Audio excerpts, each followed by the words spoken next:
Okay, so you're looking for a way into, well, let's be honest, one of the biggest, maybe most complicated RPG worlds out there. Yeah, the Trails series. Incredible, but definitely a lot. Right. Well, you're in luck. Today we're diving into the remake of The Legend of Heroes, Trails in the Sky FC. The original is legendary for its story, its characters. Absolutely. Deep stuff, but maybe a bit creaky in the gameplay department now. Exactly. Felt dated. So our mission today, figure out how this remake brings it up to speed, modernizes it without losing what made the original special. And that's the key, isn't it? That balance. Because the goal wasn't really to change the core story or anything fundamental. No, it was more about making it accessible, playable for people today. So visually, it's a total overhaul. We're talking new 3D models, really detailed environments. Right, bringing the look up to par with the writing. Precisely. Making it match the quality that was always there in the story. Okay, let's jump into something pretty defining for this game. The pace. It's known for being, slow. Like, really slow. A slow burn. Yeah, that's the term everyone uses. And that can be tough, right? For players used to instant action.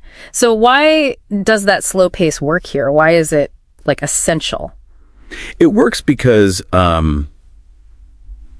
the game earns that slowness. Mm-hmm. It uses that time. It lets you really get to know the world, understand the politics, the geography. It's not just background fluff. It's immersive. Totally immersive. And crucially, it gives you so much time with the main characters, Estelle and Joshua. You really watch their relationship grow and change. Okay, so the character development is the reward for your patience. It absolutely is, and they're dynamic. It's just fantastic. Seeing it unfold slowly makes it land so much harder. Gotcha. But even with a great story, you need gameplay that works. And you said the originals was creaky. Yeah, functional for its time, but definitely shows its age. So the remake tackles this, but here's the interesting bit. They pulled mechanics from a much newer game in the series, right? Wasn't that kind of risky? Messing with the original feel. It could have been, yeah. But they were pretty smart about it. They mainly adapted the combat system from Trails through Daybreak. Which is way down the line in the series. Right, a much more recent, very popular entry. But it's not just a copy-paste job. It's more like an upgrade, blending the old structure with a more modern flow. Okay, so how does that actually feel when you're playing? That mix of old and new? It feels smooth, streamlined, I'd say. Yeah. You get this nice blend. There's real-time movement, positioning your characters. Okay. But then it snaps into that classic command-based system for the actual attacks and skills. Right. Tactical. Right. And they added things like chain attacks, more freedom to move around the battlefield, keeps fights engaging, stops them from feeling too static or repetitive. And the visuals support this, the new 3D stuff. Oh, absolutely. The environments look great and really capture the feel of the original concept art, just, fully realized. It works really well together. Cool. Okay, let's hit a couple of final points. Outside of the big gameplay and graphic changes, what about, say, the audio? The audio is stellar. Seriously. They've got new arrangements of all the original music. Oh, nice. So it still sounds familiar. Totally familiar, but richer. More polished. It kind of enhances the nostalgia, but makes it sound fantastic on modern systems. Really elevates those big story moments.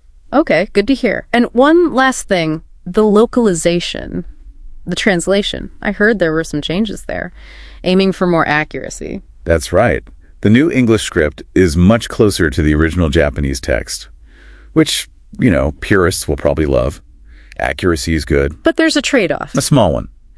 Because it's more faithful to the Japanese, some character names that English-speaking fans have known for years are different now.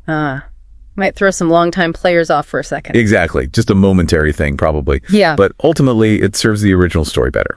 Okay, so wrapping this deep dive up, it sounds like this remake really nailed it. It connects that classic beloved story to modern gameplay standards. Yeah, I think so. So whether you're totally new to Trails or you've been a fan forever, this seems like the place to start or restart. Great story, much better engine. Definitely. It makes that incredible story much easier to get into. It really does feel like the essential version now. And, thinking about how we learn things today, we're always pushing for speed, for efficiency, right? Get through it quick. Yeah, definitely. So maybe here's something for you, the listener, to chew on. What can we learn from a game that intentionally slows things down, that uses that slow burn, not just for story, but to make you engage more deeply with its world, its people? How does that kind of deliberate pacing, whether you're playing a game or studying something new, actually change the value, the stickiness of the knowledge you gain? Worth thinking about next time you feel that urge to just rush ahead.